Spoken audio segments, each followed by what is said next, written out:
네, 많이 보고 싶었습니다. 여러분들이 이렇게 위에서 보면 여러분들 다 보이잖아요. 아까 우리 황보성 원사님께서 출석 체크하고 있다고 2개월 이상 빠지신 분들은 떠벌레라고 하셨는데 이렇게 위에서 이렇게 보고 있다 보니까 누가 안 오셨는지 이제 계속 반복이 되면 이렇게 보이기 시작하거든요. 그래서 안 보였다가 보이는 분들 보면 참 반가워요. 네, 그래서 이렇게 오늘도 몇 주 동안 안 보이다가 또 오신 분도 계시고 이렇게 반갑더라고요. 어쨌든 또 지난해 좀 몸이 안 좋으셔서 못 오셨던 분도 오늘 또 오시기도 하셨고 그래서 참 감사한 한 주이기도 합니다. 아무튼 빠지지 마시고 빠지더라도 꼭 우리 속자님들한테 꼭 얘기하시고 그래서 제가 그분 왜 안 나오셨어요? 그러면 속자님들이랑 대답을 할 수 있게끔 그렇게 해서 꼭 연락 주시고 그래서 걱정 좀 덜하게 제가 고등학교 3학년 수능 시험이 딱 끝나고 대학교 들어가기 딱 입학하기 전까지 갑자기 저희 부모님이 저한테 뭐 하나를 주시더니 뭔가 그 삐삐를 하나 저한테 주시는 거예요. 원래 그때 당시에 삐삐가 한창 유행할 때 삐삐 뭔지도 모르지 뭐 재현이나 이런 아이들 주는 거 아이들 모르겠죠. 삐삐를 전혀 없이 학창시절 보냈거든요. 학생이 뭐 공부하는데 뭘 삐삐가 뭔 필요가 있냐. 네, 그래서 너는 뭐 여자친구도 없고 아무것도 없는데 뭘 삐삐가 필요하냐 하면서 삐삐를 안 주셨어요. 저희 누나만 이제 갖고 다녔는데 저랑 누나가 나이 차이도 나거든요. 7살 차이가 나거든요. 누나는 이미 대학생이고 해가지고 갖고 다니다가 이제 그때 당시에 휴대전화를 저희 누나가 막 구매를 했었나 뭐 했었던 것 같아요. 그러면서 저한테 삐삐 하나를 저희 엄마를 딱 주면서 어디 있는지 생사 확인이라도 좀 해보자 하면서 전화를 원치 안 하니까 수능 끝났으니까 얼마나 살판 났겠어요. 전화를 원치 안 하니까 뭐 살아있는지 죽었는지 알려라도 달라 해가지고 삐삐를 하나 주시더라고요. 삐삐삐 소리 나면 이제 연락 좀 해라 이런 뜻이니까 그렇게 해서 하셨거든요. 그러니까 여러분들도 죽었는지 살았는지 걱정하지 않게 총장님들한테라도 좀 연락을 주시고 그래서 이런 때문에 제가 뭐 못 나오게 됐습니다. 죄송합니다. 까진 할 것도 없고 그냥 이런 이유 때문에 부득이하게 못 나오게 됐습니다. 이렇게 얘기라도 좀 해주시기를 부탁드리겠습니다. 네. 옆에 사람 손 꼭 꽂자고 하면 얘기하세요. 연락 꼭 해주세요. 연락 꼭 해주세요. 연락해달라고 하고 저기 대답을 안 하더라고. 오늘은 의의 소망을 기다리노니 라는 말씀의 제목으로 여러분들과 함께 은혜를 나누려고 합니다. 제가 갈라디아서를 처음 시작할 때 말씀드렸던 것이 이 갈라디아서는 바울이 화가 좀 난 상태에서 쓴 편지다라고 말씀드렸었어요. 약간 격한 감정에 쓰여진 편지인데 이 갈라디아서가 왜 그러냐면 다른 서신서들과는 다르게 원래 갈라디아 다른 서신서들을 보면 그 서신서를 받는 사람들에 대한 감사 인사가 많이 적혀 있는데 이 갈라디아서에서는 유독 그 감사 인사가 없어요. 그리고 그들을 위한 기도도 일단 건너뛰어요. 그들을 책망 혹은 권면하려 해서인 건지 아니면 어떤 이유로 인한 것인지 정확하게 알 수는 없지만 이 갈라디아서를 작성할 때의 바울의 마음이 다른 서신서들을 쓸 때와는 좀 다르다라는 것을 우리가 알 수가 있죠.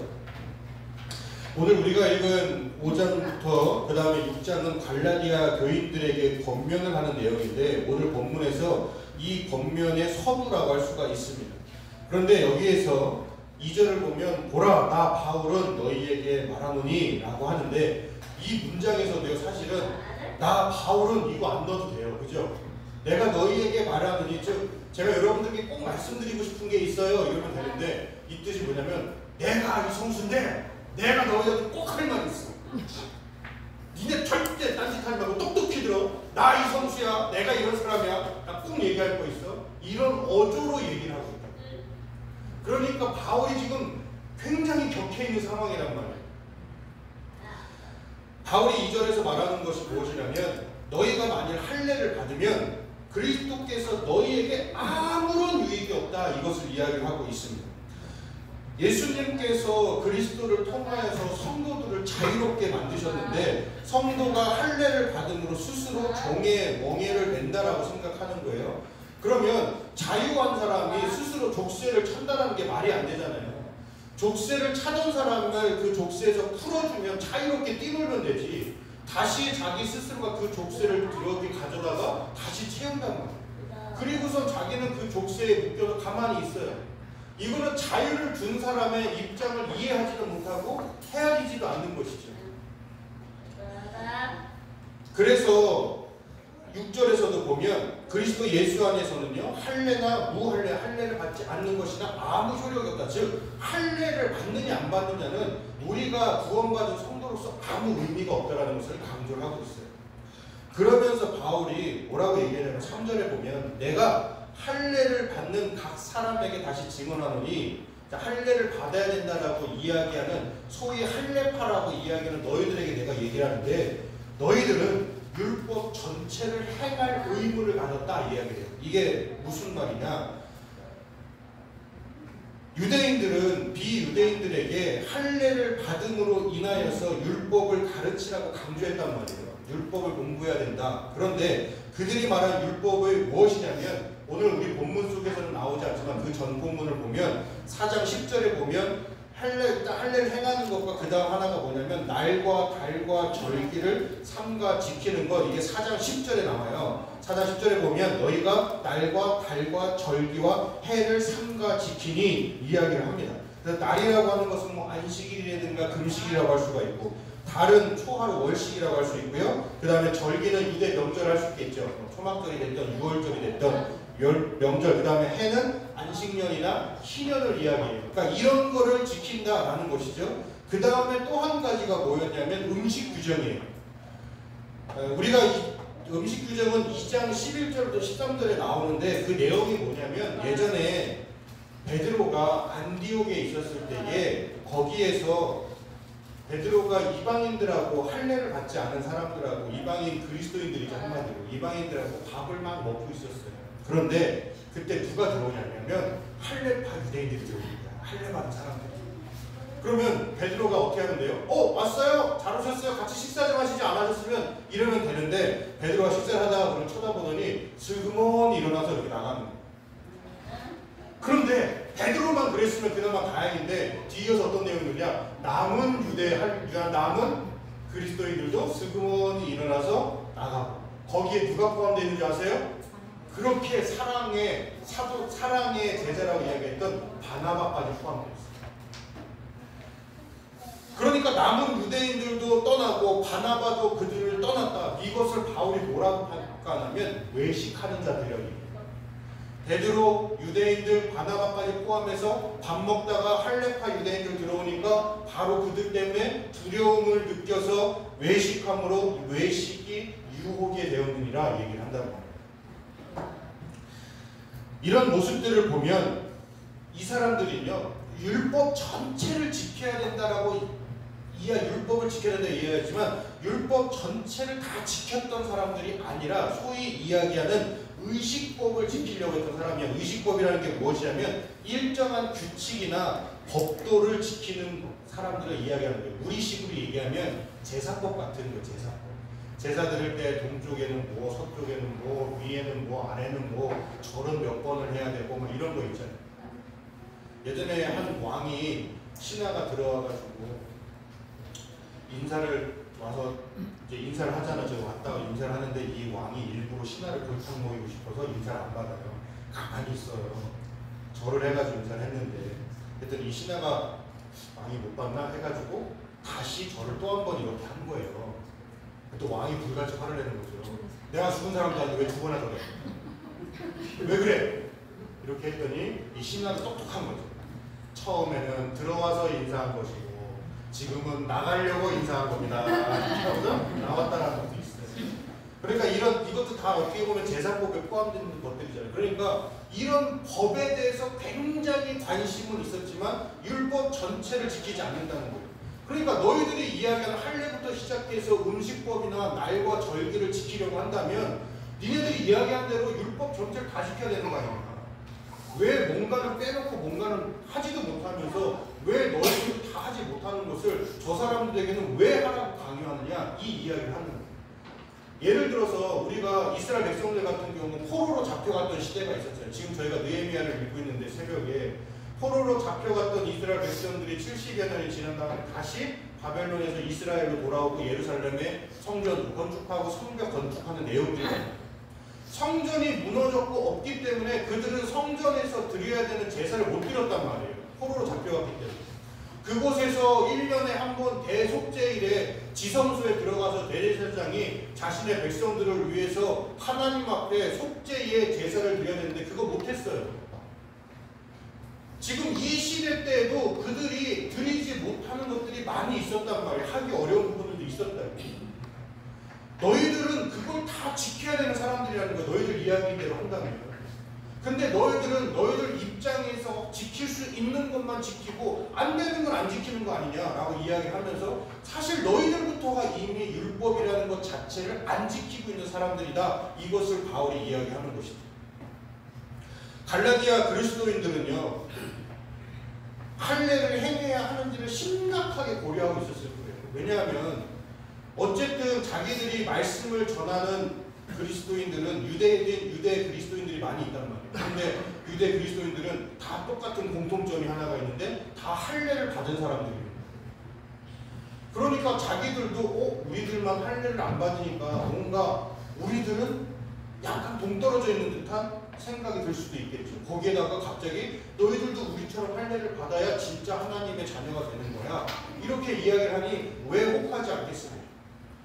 그런데 바울이 율법 전체를 행할 의무를 가진 너희들이 오히려 그렇게 하지도 못하면서 사람들에게 미혹하고 선동하고 그렇게 율법 전체에 대해서 오히려 너희들이 지금 사람들에게 말도 안 되는 족쇄를 채우고 있기 때문에 너희들은 저주 안에 있는 사람들이다 라고까지 이야기를 해요. 바울은 율법을 다 지키지도 않으면서 다른 사람에게는 율법 지키라고 말하는 이 모순적인 행동을 지적하는 거예요. 그러면서 바울이 4절과 5절에서 이렇게 이야기를 하죠. 율법 안에서 의롭다고 함을 얻으려는 자와 의의 소망을 기다리는 자, 이걸 이제 비교를 하기 시작해요. 모순에 대해서 먼저 이야기를 한 다음에 그 다음에 이제 비교를 하는데 율법으로 의롭게 된다고 생각하는 사람들의 착각을 언급하는 거죠. 그런데 우리가 생각해야 되는 게 앞으로는 성경에서 뭐 율법을 지켜야 된다, 율법으로 이거를 다 생각할 때 뭐랑 바꿔 얘기하면 편하냐면 그냥 의식법이라고 생각하면 돼요. 율법하니까 꼭 하나님의 말씀을 어기는 것 같잖아요. 하나님의 말씀이 아니에요. 그냥 자기들이 편한 어떤 제도란 말이에요. 그냥 의식법이에요. 율법이라고 모세 시대 때 주셨던 하나님께서 꼭 지키라고 하셨던 것은 이미 못 지켜요. 상황도 안 되고 지킬 수 있는 방법도 없어요. 이미 그들은 모세의 율법에 해당 사항이 없는 사람들이 되어버렸단 말이에요. 지금 이스라엘 백성들조차. 그나마 자기들이 최선을 다해서 지킬 수 있는 것만 가지고 지키고 있을 뿐이에요.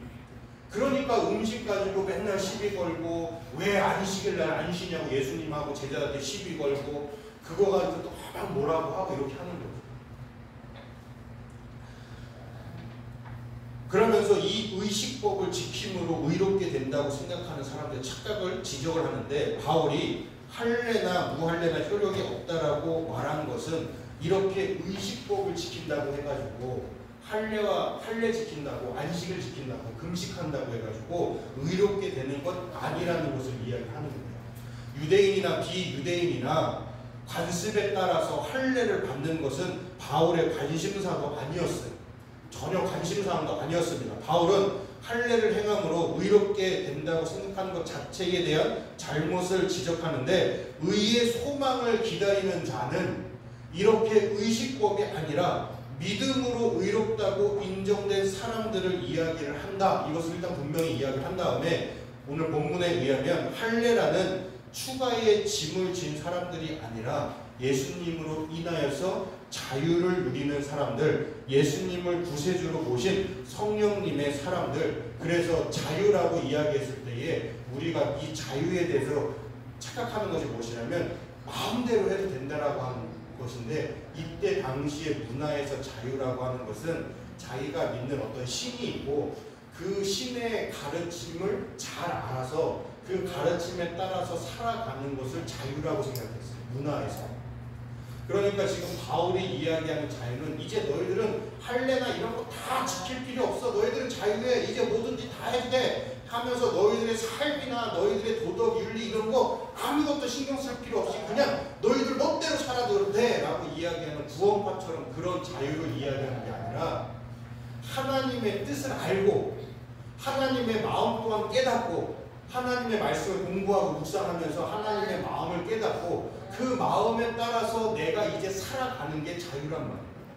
이제까지는 자기들이 그 마음도 모르고 뜻도 몰랐으니까 오히려 방종했다는 거예요.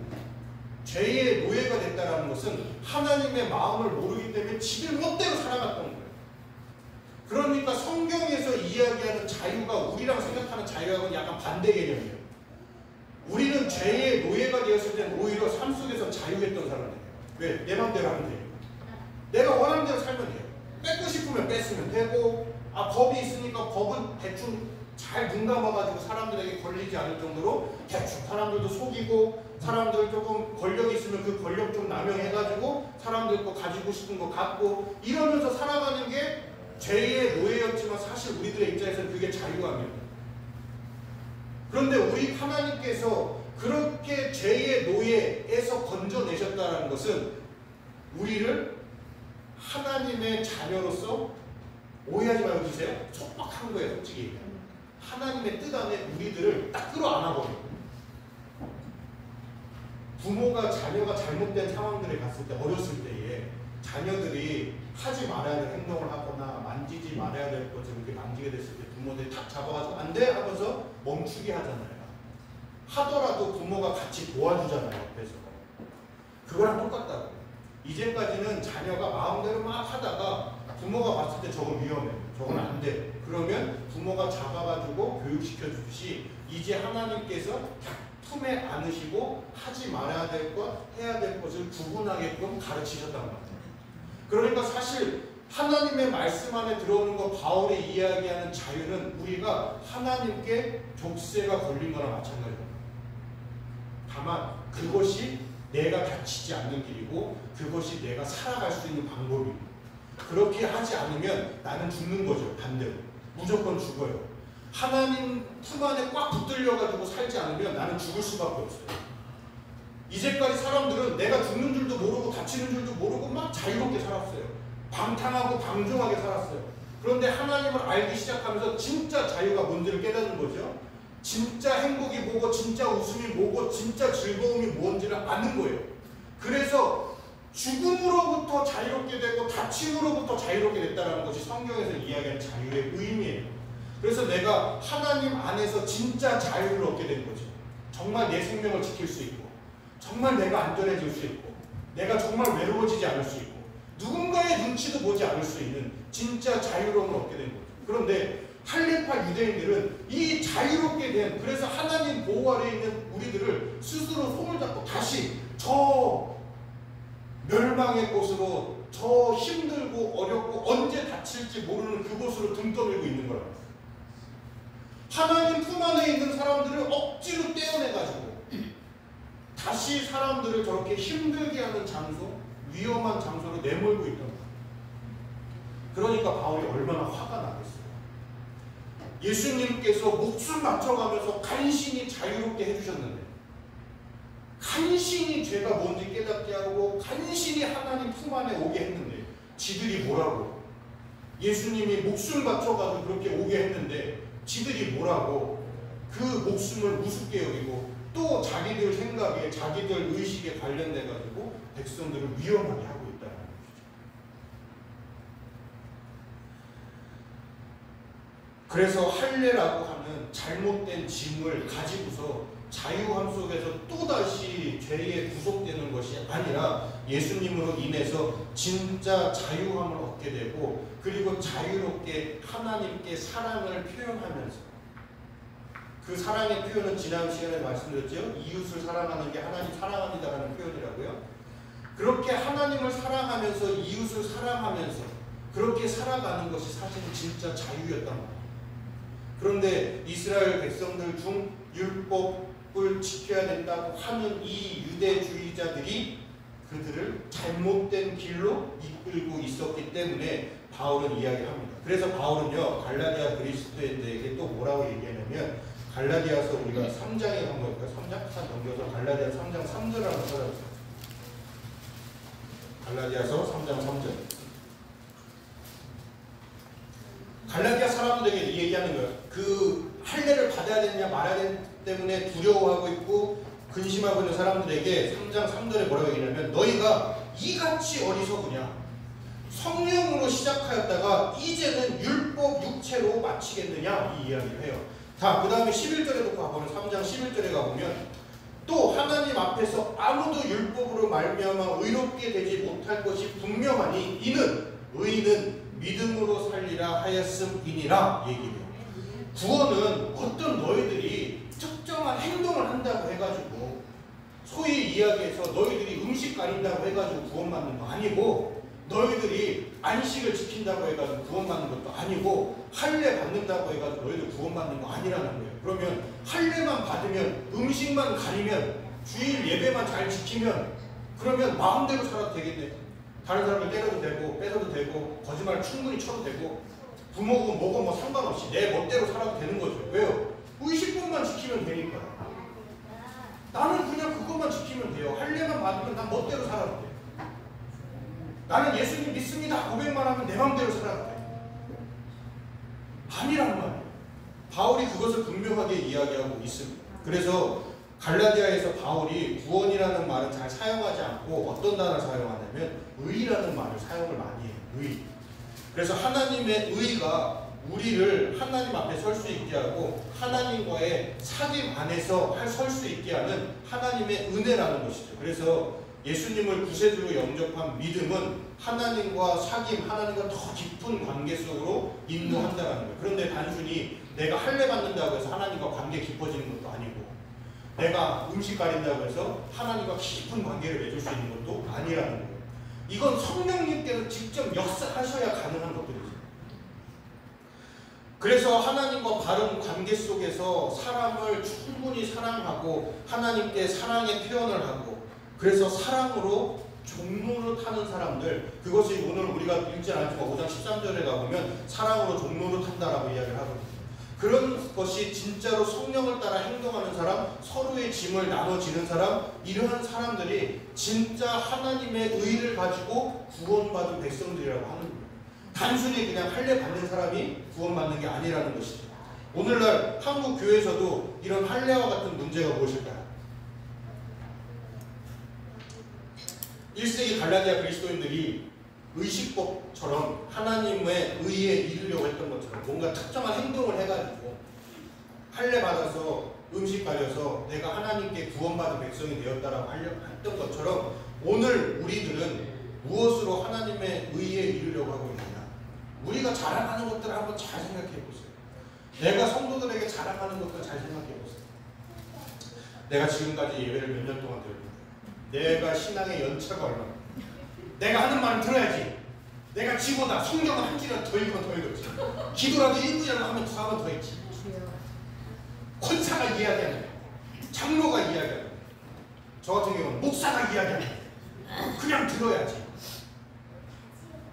신앙의 연차가 어느 순간 할례처럼 의식법이 되어버리고 말아요. 또 내가 직분으로 뭐 몇 년 봉사했다. 또는 뭐 내가 뭐 헌금을 얼마나 하는데 헌금 가지고 어떤 있더런 문제를 이러한 것들이 마치 할례를 받아야 된다라고 주장했던 유대 그리스도인들처럼 유대주의자들처럼 바울이 이야기하듯이 하나님과는 전혀 상관없이 자기들 스스로가 또다시 방종의 세계로 나가려고 부득불 애를 쓰고 있는 사람들, 그러한 모습을 보이게 했단 말이에요. 여러분, 예배를 몇 년을 드렸다, 오랫동안 신앙생활을 했다, 자랑할 만하죠. 그런데 내가 하나님과 깊은 관계 속에서 오래 신앙생활을 해야 의미가 있는 거지. 하나님과 아무 상관도 없이 10년, 20년, 30년 신앙생활하면 뭐 할 거예요? 내가 집사네, 권사네, 장로네, 목사네 하면서 나의 직분을 가지고서 물론 그거 큰 자랑이 되죠. 그런데 성도들에게 전혀 어떠한 신앙적인 도움도 못 되고 신앙적으로 어떤 모범도 되지 못하면서 내가 목사가 됐든 장로가 됐든 무슨 소용이 있냐? 아무 의미 없다고요. 하나님과 깊은 관계 안에서 하나님께 철저하게 순종하는 마음 안에 있을 때에야 직분도 그게 의미가 있는 것이지. 그런데도 불구하고 나는 하나님 앞에서 직분을 얻었기 때문에 구원받은 백성입니다. 이것처럼 어리석은 말이 어디 있어요? 나는 신앙생활을 몇십 년 동안 했기 때문에 나는 구원받은 백성입니다. 이것처럼 어리석은 말이 어디 있냐? 과거에 나는 치유의 은사가 있어가지고 다 손을 얹고 기도하면 막 치유가 됐습니다. 그게 무슨 의미가 있어요? 지금 내가 하나님 앞에 어떤 모습으로 있냐가 가장 중요한 건 아니겠어요? 내일 나는 어떤 모습으로 하나님 앞에 서기를 기대하고 있는 것이 의미 있지 않겠어요? 소망을 가지고 있어야 되고 사람을 사랑하는 마음을 가지고 다가가야 되는데 그런 거 하나도 없이 나는 그냥 주일날 예배 드렸으니까 천국 자녀가 됐죠. 나는 주일날 헌금 많이 하니까 나는 구원받은 하나님의 의로운 백성이 됐죠. 의미 없다고요. 어느 순간 오늘 말씀 속에서 바울이 그렇게 저주받아 마땅하다라고 이야기했던 할례파 유대인들하고 다를 바가 없는 삶을 살게 됩니다. 하나님의 의로 인해서 하나님과 깊은 사귐, 관계를 맺고 있는 성도는 하나님의 마음을 헤아리려고 노력해요. 어떤 마음으로 하나님께서 지금 이 시대를 보고 계실까? 어떤 마음으로 나를 바라보실까? 어떤 마음으로 내 옆에 있는 형제와 자매들을 바라보실까? 이거에 깊은 관심을 가지고 있는 사람들. 그리고 하나님께서 얼마나 나를 극진하게 사랑하시는지 마음으로 깨닫는 사람들, 그래서 감사할 수밖에 없는 사람들이 하나님과 깊은 관계를 맺고 있는 사람들이라고 할 수 있습니다. 또 사람들이 서로 긍휼히 여기기를 바라는 하나님의 마음으로 성도가 그 마음을 따라서 다른 이들을 헤아리려고 애를 씁니다.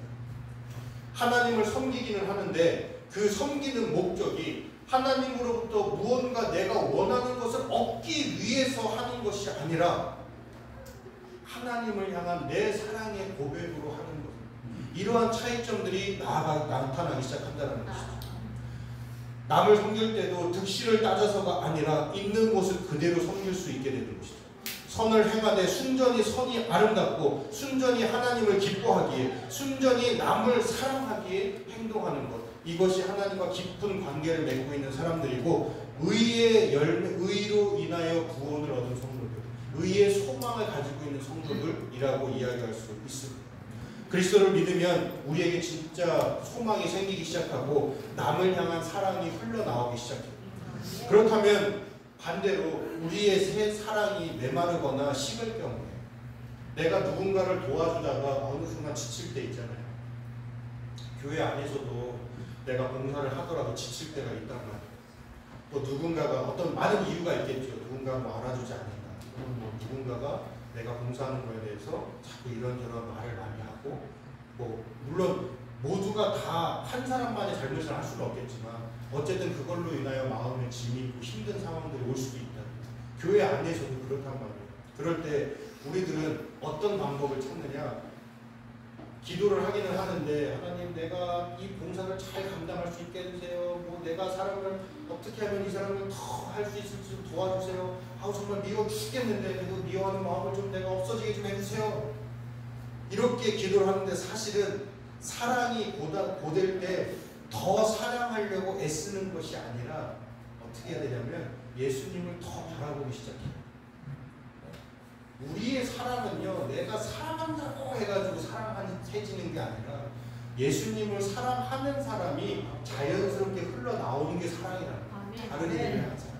그러니까 내가 어느 순간 가족들을 향한 사랑도 지칠 때가 있고 내 이웃에 대한 사랑도 지칠 때가 있고 교회 안에서 사랑으로 베푸는 것들이 지칠 때가 있다면, 그래서 마음에 부침이 오기 시작한다면 그러면 나는 더 하나님을 바라보려고 애를 씁니다.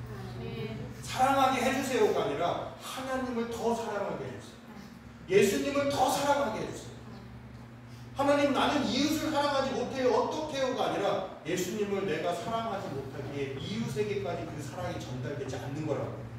그러니 우리는 예수님을 더 바라보고 예수님을 더 사랑하면서 나아가야 그때야 비로소 하나님과 더 깊은 관계를 맺고 하나님이 시키지 않아도 내가 이웃들을 위하여서 사랑의 표현을 하기 시작한다는 거예요. 여러분 의식법의 종로를 타지 말고 죄의 종로를 타지 마세요.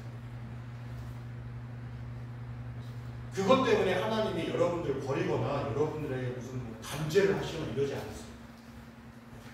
오히려 사랑으로 서로 종로를 타세요. 예수님을 너무 사랑하니까 내 옆에 있는 사람이 너무 이뻐 보이는 거죠. 참 목사인 제가 이런 고백해서 참 죄송한데 저 사람이잖아요. 그러다 보니까 이렇게 같이 예전에 지금은 아니고 아주 어렸을 때 일을 하다 보면 솔직히 좀 마음에 안 드는 사역자들 있어요. 아우 진짜 하면서 막 일을 부득부득 갈고 싶은 그런 사역자들 있어요.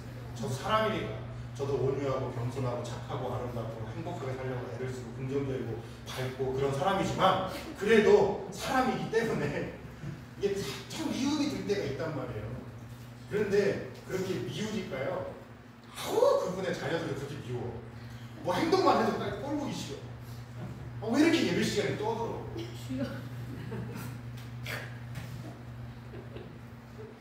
근데 사랑하면 그 부모를 사랑하면 떠들면 애인데 떠들어야죠. 아니 애인데 그걸 어떻게 막 그렇잖아요. 아니 집에서도 떠드는 애인데 부모가 조용히 소리를 쳐도 떠드는 애인데 교회 와도 당연히 떠들지. 그렇지 않아요? 사람의 마음에 따라서 그 사람을 대하는 태도가 달라지다. 무슨 말이냐면 내가 하나님을 어떻게 바라보냐에 따라서 하나님이 사랑하시는 내 주변의 자녀들이잖아요. 하나님의 자녀들이라는 말.